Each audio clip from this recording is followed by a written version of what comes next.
Matthew 23.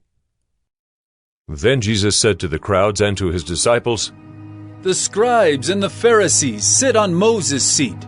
So practice and observe whatever they tell you, but not what they do. For they preach, but do not practice. They tie up heavy burdens, hard to bear, and lay them on people's shoulders, but they themselves are not willing to move them with their finger. They do all their deeds to be seen by others. For they make their phylacteries broad and their fringes long, and they love the place of honor at feasts, and the best seats in the synagogues, and greetings in the marketplaces, and being called Rabbi by others. But you are not to be called Rabbi, for you have one teacher, and you are all brothers. And call no man your father on earth, for you have one Father who is in heaven. Neither be called instructors, for you have one instructor, the Christ. The greatest among you shall be your servant. Whoever exalts himself will be humbled, and whoever humbles himself will be exalted. But woe to you, scribes and Pharisees, hypocrites! For you shut the kingdom of heaven in people's faces. For you neither enter yourselves, nor allow those who would enter to go in. Woe to you, scribes and Pharisees, hypocrites! For you travel across sea and land to make a single proselyte, and when he becomes a proselyte, you make him twice as much a child of hell as yourselves.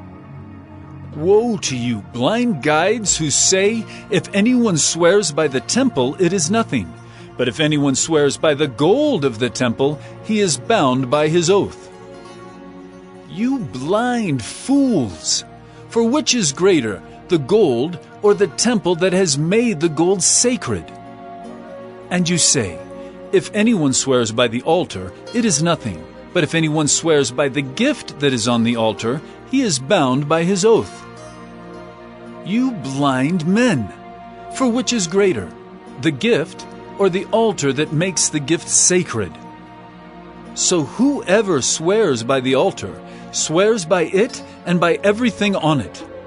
And whoever swears by the temple swears by it and by him who dwells in it.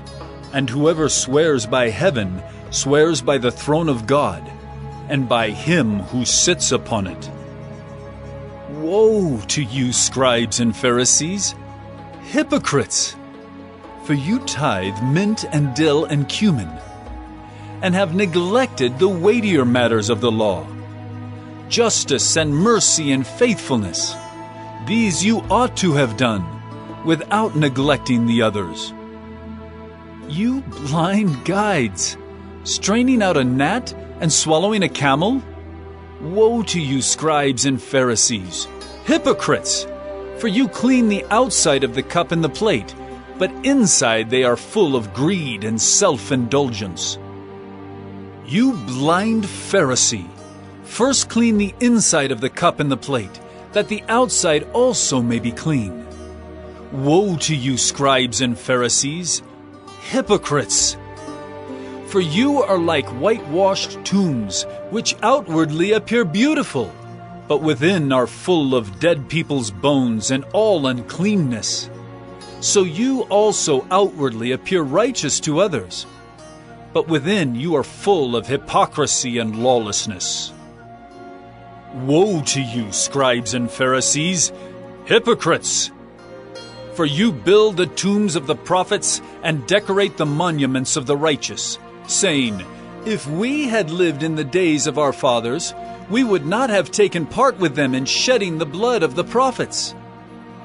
Thus you witness against yourselves that you are sons of those who murdered the prophets. Fill up then the measure of your fathers.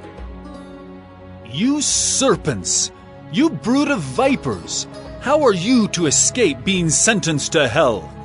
Therefore I send you prophets and wise men and scribes, some of whom you will kill and crucify, and some you will flog in your synagogues and persecute from town to town, so that on you may come all the righteous blood shed on earth, from the blood of innocent Abel to the blood of Zechariah the son of Berechiah, whom you murdered between the sanctuary and the altar.